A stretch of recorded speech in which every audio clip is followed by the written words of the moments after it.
الراجل ده قال لك شوية حاجات أو مبادئ لطيفة جدا، زي مثلا إنك ما بين نقطتين تقدر اللي أنت تدرو لاين، وغيرها من المبادئ الهندسية العظيمة جدا اللي بيها الناس بدأت تفكر في السبيس كحاجة فلات.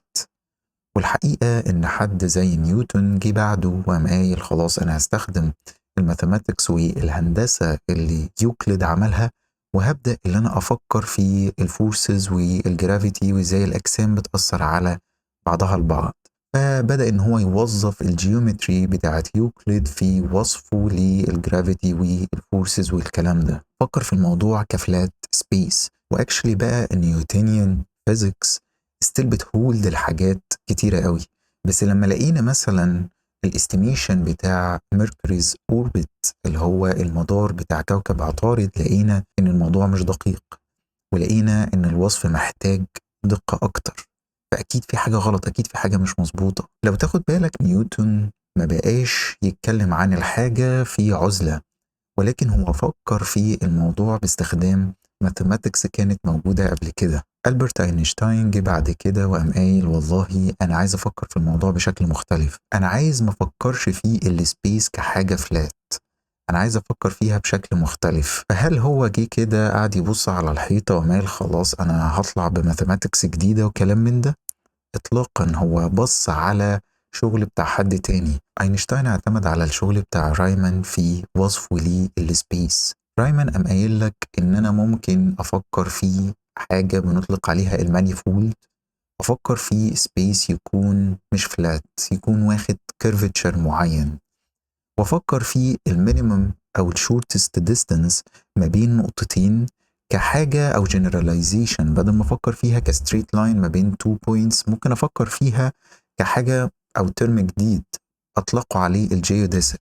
اللي أنا عايز أوصله لك إن الناس بتعتمد على أشياء أخرى. محدش جه من اللا شيء قام قال والله أنا هاخد فيلد جديد وهعمل معرفش إيه وهو في عزلة تماما عن الحاجات السابقة. والشغل بتاع الاي اي برضو كده، الاي اي يعتبر ميكس من كذا فيلد.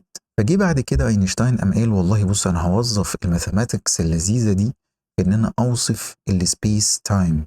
انا هوصف السبيس بان هو مش حاجه فلات، انا هوصفه بان هو ليه زي كيرفتشر، فالسبيس نفسه يقدر ان هو يكيرف. هوظف بقى الفكره اللي جات لي دي.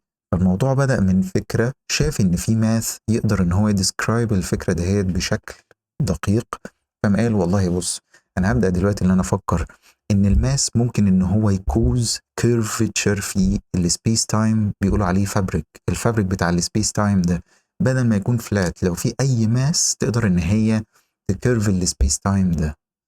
واكن كل حاجه اكنها ماشيه في ستريت لاين، ولكن بسبب الكيرفتشر اللي حصل في السبيس تايم او الديستورشن اللي حصل ده، بتبدا ان هي تاخد سيركلر موشن مثلا او تمشي في اوربت معين. واخد بالك الراجل بيفكر ازاي؟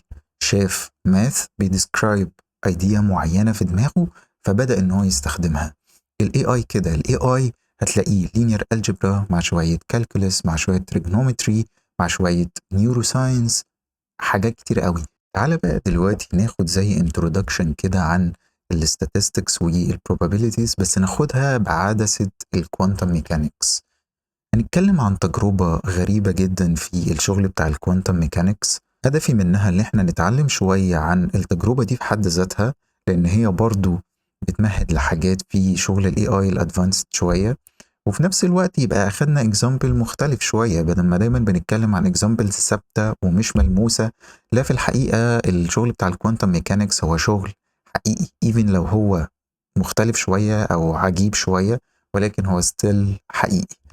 طيب، في اشهر التجارب اللي اتعملت في الشغل بتاع الكوانتم ميكانكس كانت تجربه الدبل سليت اكسبيرمنت.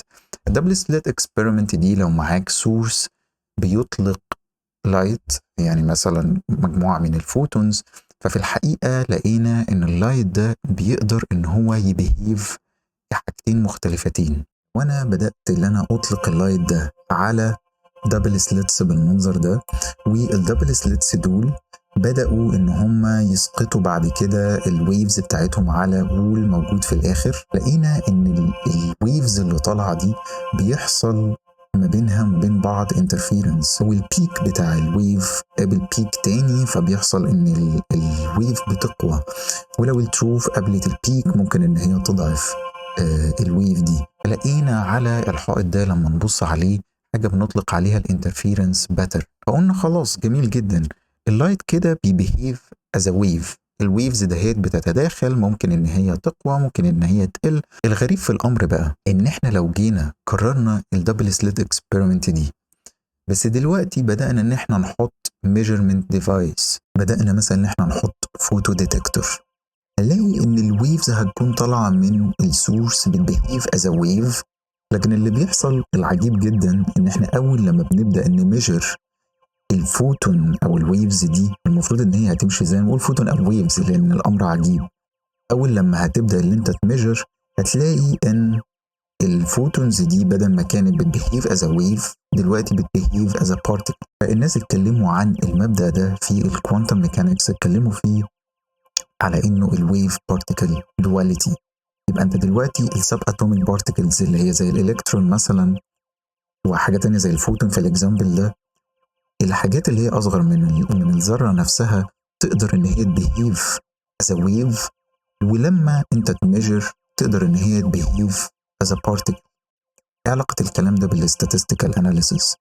انا عايز اخد الكلام ده كاكزامبل او انالوجي كده صغير علشان ابدا اللي انا افرق ما بين حاجتين، افرق ما بين الحاجه الديترمينستيك والحاجه الكونتينوس. لو اخدت الكلام ده بدات ان انا اكاونت الفوتونز، انت دلوقتي ممكن تتخيل ان الدنيا هتكون يونيفورم او اليونيفورم ديستريبيوشن. ده شيء مهم جدا في الاستاتستيكال اناليسيز.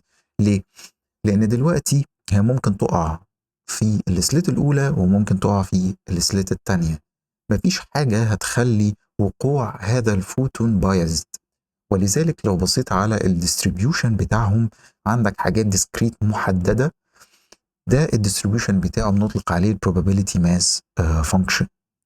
وبتبدا اللي انت تكاونت، يعني انا دلوقتي اكاونت الفوتونز اللي جت ورا السليت الاولى واكاونت الفوتونز اللي جت ورا السليت الثانيه، لان الدنيا كانت راندوم. فهلاقي ان اليونيفورم ديستريبيوشن بتاعي بدا ان هو يظهر. البروبابيلتي ماس فانكشن دي بتظهر لما انت تبدا ان انت تنورماليز الديستريبيوشن بتاعك ده، يعني بدل ما يكون كاونت مثلا 10000 فانا هبدا ان انا انورماليز الكلام ده. طيب بنورماليز الكلام ده ازاي؟ بمنتهى البساطه انت بتقسمه على التوتال كاونت. انا هشوف الكاونت اللي موجود عندي هنا، فليتس سي مثلا ان هو 1000، والكاونت اللي موجود هنا المفروض ان هو شبهه 1000، واقسمه على التوتال. التوتال المفروض ان هو 2000، فهلاقي ان ده 0.5 وهلاقي ان ده برضو 0.5. هنا انت عرفت ان لو الحاجة راندوم ما تقدرش اللي انت تقول هي دايما هتقع في مكان معين او هي بايزد towards ان هي تقع في مكان معين، الديستريبيوشن بتاعها يحصل في الاخر ان هو يبقى يونيفورم. ولذلك انت لما تفكر في حتى النمبرز هتلاقي ان هي بتيجي من يونيفورم ديستريبيوشن، لان الارقام كلها واخده نفس البروبابيلتي. فلما اجي اقول له هات لي رقم منهم ممكن يجيب لي الرقم ده، ممكن يجيب لي الرقم ده، وهكذا. انت ما تعرفش ايه اللي هيطلع.